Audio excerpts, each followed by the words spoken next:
Malini Devi multi speciality hospital, Christian Peta, 5వ line, Kavali. Doctor Guttipati Malinidevi, MBBS, MS, OBGY, కాన్పులు మరియు గర్భకోశ వ్యాధి నిపుణులు.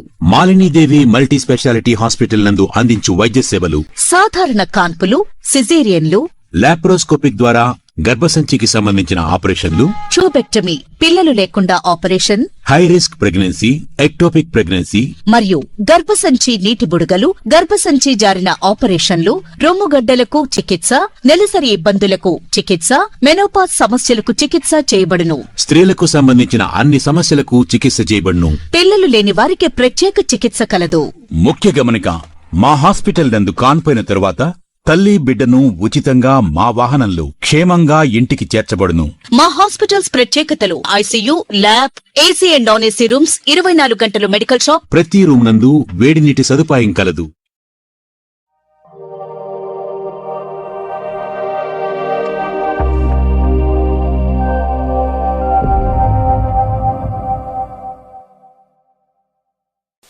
Welcome to CMD news. నా పేరు కామాక్షి. ముందుగా నేటి వార్తా విశేషాలు. హుస్నాబాద్ ఎన్నికలకు ముందు పీసీసీ అధ్యక్షుడి హోదాలో గండిపల్లి ప్రాజెక్టును సందర్శించిన ప్రస్తుత సీఎం రేవంత్ రెడ్డి ప్రాజెక్టును పూర్తిగా విస్మరించాడని, గౌరవల్లి ప్రాజెక్టును నెలల వ్యవధిలోనే పూర్తి చేసి రైతులకు నీళ్లు అందజేస్తానని ఎమ్మెల్యేగా గెలిచిన ప్రస్తుత రాష్ట్ర మంత్రి పొన్నం ప్రభాకర్ గౌరవల్లిని పట్టించుకోవడం లేదని హుస్నాబాద్ మాజీ ఎమ్మెల్యే ఒడితెల సతీష్ కుమార్ ఆరోపించారు. సోమవారం సిద్దిపేట జిల్లా హుస్నాబాద్లోని బీఆర్ఎస్ పార్టీ కార్యాలయంలో జరిగిన హుస్నాబాద్ పట్టణ ముఖ్య కార్యకర్తలు, మాజీ ప్రజాప్రతినిధుల సమావేశంలో ఆయన మాట్లాడారు. గండిపల్లి రిజర్వాయర్ను స్వయంగా సందర్శించి అధికారంలోకి వస్తే వెంటనే పూర్తి చేసి నీళ్లు అందిస్తామన్న సీఎం రేవంత్ రెడ్డి ఇప్పుడు ఏం చేస్తున్నాడని ప్రశ్నించారు. గౌరవల్లి మిగిలు పనుల కోసం 437 కోట్లు మంజూరు చేయించామని చెప్పుకోవడమే తప్ప ఇప్పటి వరకు ఒక్క రూపాయి కూడా ఖర్చు చేసిన దాఖలాలు లేవని విమర్శించారు. రాష్ట్ర మంత్రిగా 2 ఏళ్ల కాలంగా పొన్నం ప్రభాకర్ హుస్నాబాద్ పట్టణానికి చేసిందేమీ లేదన్నారు. 15 రోజులు, నెల రోజులకు ఒకసారి హుస్నాబాద్కి రావడం, ఉదయం వచ్చి హడావిడి చేసి సాయంత్రం వెళ్లిపోవడం తప్ప హుస్నాబాద్ మంత్రి ఒరగబెట్టింది ఏమీ లేదని ప్రజలకు తెలుసనన్నారు. ప్రజాభిప్రాయం మేరకే హుస్నాబాద్ ప్రాంతాన్ని సిద్దిపేట జిల్లాలో కలిపామని అన్నారు. మున్సిపల్ ఎన్నికలకు ముందు మళ్లీ కరీంనగర్లో కలుపుతామని, జిల్లాల పునర్విభజన చేస్తామని ప్రకటనలు చేయడం ఎవరి లాభం కోసమో ప్రజలందరికీ అర్థమవుతుందని అన్నారు. ఈ సమావేశంలో హుస్నాబాద్ పట్టణ ముఖ్య కార్యకర్తలు, మాజీ ప్రజాప్రతినిధులు పాల్గొన్నారు. అని చెప్పి ధర్నా చేస్తే నేను స్వయంగా అప్పుడు పోలీసు వాళ్ళు కూడా మీరు రావద్దు సార్ ఏమైనా అయిందంటే, నేను నాతో పాటు ఉన్న కొంతమంది మిత్రులు బీఆర్ఎస్ సంబంధించిన నాయకులను తీసుకొని వెంట పెట్టుకొని ఆ టెంట్లకు వెళ్ళి ఖచ్చితంగా ఆర్డీఓ ఆఫీస్ పట్టుకొస్తామని చెప్పి చెప్పడం జరిగింది. అదే కాదు, మీరు టెంట్ కొనసాగించండి, నేనే స్వయంగా మీ అందరినీ ఆ రోజున్న ముఖ్యమంత్రి కేసీఆర్ గారు తీసుకెళ్ళి హామీ ఇప్పించేదానికి కూడా టెంట్ తీయద్దు అని కూడా చెప్పడం జరిగింది.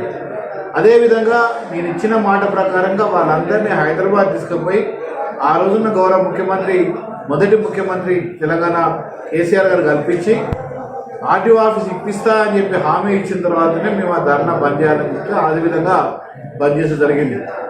ఆ తర్వాత జిల్లాల విభజన సందర్భంలో కూడా ఏ విధంగా ఆర్టీఓ ఆఫీస్ రావాలి హుస్నాబాద్కి అని చెప్పి విషయం వచ్చినప్పుడు ఆ రోజు అక్కడున్న కాంగ్రెస్ పార్టీ వాళ్ళతోని, సిపిఐ పార్టీ వాళ్ళతోని, మిగతా వాళ్ళతో ఉన్న మిత్ర పార్టీలు అందరితో కూడా మాట్లాడి మరి ఆ రోజు హుస్నాబాద్ సిద్దిపేటకు వెళ్తేనే మనకు ఆర్టీఓ ఆఫీస్ వచ్చే అవకాశం ఉంటుంది, కరీంనగర్ జిల్లాలో ఉంటే ఆర్టీఓ ఆఫీస్ వచ్చే అవకాశం లేదు అని చెప్పి నిర్ణయించుకున్న తర్వాత వాళ్ళతో మాట్లాడితే, అయ్యా మనకు ఆర్టీఓ ఆఫీస్ రావాలి, ఏసీపీ ఆఫీస్ రావాలి, తద్వారానే హుస్నాబాద్ కూడా అభివృద్ధి చెందుతుందని చెప్పి మాట్లాడితేనే అప్పుడు దీన్ని హుస్నాబాద్లో తీసుకెళ్ళి మరి సిద్దిపేటలో జాయిన్ చేసి జరిగింది.